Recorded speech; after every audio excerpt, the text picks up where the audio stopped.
জয়ের কোনো কিছুই আর আজকে না আজকেটা করা হবে। ও যে একটা বেয়াদব, এটা প্রকাশ করতে হবে। এটা তো আজকের সিদ্ধান্তগুলো আমরা লিখিত নিতে হবে।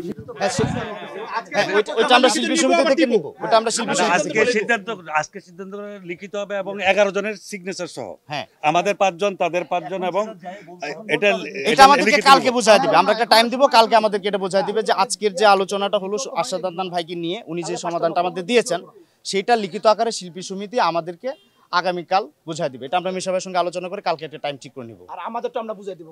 আমাদের তো বুঝাই দেওয়ার সিদ্ধান্তগুলো আমরা জানাই দেব। আমাদের এগুলো বুঝাই দেওয়ার কিছু নাই। এই চিঠি দিব। আমরা যে জয় চৌধুরীকে বয়কট করেছি, এটা গণমাধ্যমে বয়কট করেছি। এটা ওরা দেখবে। ওকে ঠিক আছে, আমরা নিউজও দিব, আমাদেরকে জানাবে। ওকে, আমরা তাহলে সেটা অফিশিয়ালি তাদেরকে জানাই দেব জয় চৌধুরীর ব্যাপারে। ঘটনা হচ্ছে যে আপনারা সবাই সবকিছু দেখছেন। আমরা সব ঘটনা শেষ করে আনার পর কথা ছিল জয় চৌধুরী প্রকাশ্যে এসে ক্ষমা চাইবে, কিন্তু সে এসে অন্যদের দায়িত্ব নিচ্ছে এবং এখানে তর্ক করছিল। আমরা এখন এই সিদ্ধান্ত নিয়েছি, গণমাধ্যম, বাংলাদেশের সকল গণমাধ্যম জয় চৌধুরীকে বয়কট করলাম আজীবনের জন্য। এবং আরো একটা কথা বলতে চাই, এই ঘোষণার সঙ্গে যদি শিল্পী সমিতি একমত না হয়, শিল্পী সমিতি যদি তাদের কোনো কার্যক্রমে এই ছেলেকে রাখে, তাহলে আমরা শিল্পী সমিতিকে বয়কট করব। এবং আরো একটা কথা বলি, যদি জয় চৌধুরীকে নিয়ে কোনো ডিরেক্টর, কোনো প্রডিউসার কোনো সিনেমা বানান, সেটার প্রচার পাবেন না, এটা আমরা ঘোষণা দিয়ে দিলাম। এখন ওনারা কি সিদ্ধান্ত নেবেন সেটা নেবেন।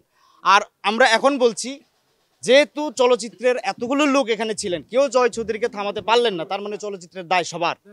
অবশ্যই প্রত্যেক বছর 23 এপ্রিল থেকে চলচ্চিত্রের কালো দিবসই পালন করা হয়। এখানে আর কোথাও কোনো কথা নাই। আমরা এটা প্রত্যেক বছর পালিত করব। কি করব, আমরা ওই দিন সিনেমার মুক্তির দিন থাকলেও আমরা সিনেমার কোনো নিউজ করব না, এবং এটা আমরা সবাই মনে রাখবো। এটা আজকে নিউজের মাধ্যমে এটা প্রতিষ্ঠিত করে দিব। মানে আজকে যে ডিসিশনগুলো হয়েছে, আজকে তো ডিসিশনগুলো হয়েছে যে রোগীদের ক্ষয়ক্ষতি পূরণ দিবে, তারা ক্ষয়ক্ষতি পূরণ করবে। তারপরে যত ইনস্ট্রুমেন্ট ভাঙছে সেগুলোর ক্ষয়ক্ষতি দিবে। শিবাসানু ভাই, তারপর হচ্ছে অন্য যারা সুশান্ত, এদের ব্যাপারে এক মাস ওনারা বহিষ্কার থাকবে। আর জামান, আমরা ভেবেছিলাম যে তিনি শিল্পী সমিতির সদস্য, কিন্তু আমরা জানলাম না, তার চাকরিচ্যুতের কথা বলা হয়েছিল। বাট আমরা এতটা অমানবিক হতে চাই না, আমরা তার চাকরিচ্যুত করতে চাই না। তাকেও 1 মাসের জন্য অফিসে আসতে নিষেধ করা হবে বা একটা কিছু করা হবে। ওইটা তো ওরা থাকলোই। শিল্পী সমিতির সঙ্গে আমাদের কোনো বিরোধ নাই।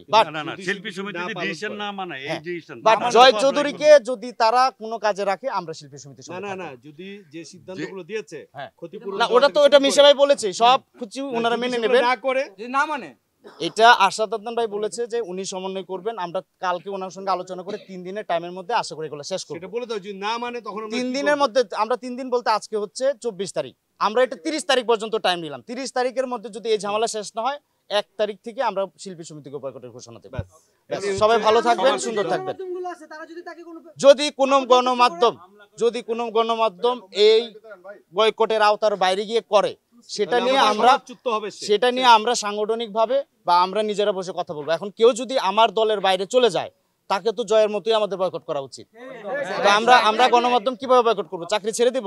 চাকরি ছেড়ে দিতে পারবো না। তাকে যদি কোনো অনুষ্ঠানে দাওয়াত দেওয়া হয়, সেটা নিয়ে আমরা কেউ যদি করে, তখন সেটা নিয়ে আমরা ইন্ডিভিজুয়ালি ওই পত্রিকার সঙ্গে, ওই গণমাধ্যম, টেলিভিশন, অনলাইনের সঙ্গে আমরা কথা বলে সেটা অনুযায়ী তখন ব্যবস্থা নিব। জি, যারা আহত হয়েছেন, তাদের যদি কোনো শারীরিক কোনো ক্ষতি হয়, তাহলে সেটা দায়ভার জয় চৌধুরীকে নিতে হবে এবং আমরা মামলায় যাব। এছাড়া জয় চৌধুরী যে অ্যাগ্রেসিভ, সে তো আমাদেরকে পরবর্তীতে যে কোনোখানে যে কোনো কিছু করতে পারে। এজন্য কি আমরা কোনো কিছু পরবর্তী সময়, ওইটা তো আমরা বললামই সবাই, আমরা ব্যবস্থা নিয়ে রাখব। আশা করি আজকের এই ঘটনার পর যদি জয় চৌধুরী একটা জিডি করে রাখব, আমরা অলরেডি বেশ কয়েকটা জিডি হয়েছে, যারা আহত হয়েছে তারা আমাদের লেখাগুলো লিখিত দিব। কি হইলে কি হইতে পারতো আমরা সেই কথায় না যাই। আমার কথা হচ্ছে, কি হইলে, আপনারা যদি সবাই মনে করেন যে আমাদের প্রাণের কে আছে জয় চৌধুরী দ্বারা, আপনারা জিডি করে রাখবেন, এতে কোনো সমস্যা নেই। এটা আসলে যার যার ব্যক্তিগত স্বাধীনতার বিষয়। স্বাধীনতা তাদের কাছ থেকে আমরা লিখিত এখন নিব, আর আমাদের লিখিত তাদেরকে দিব।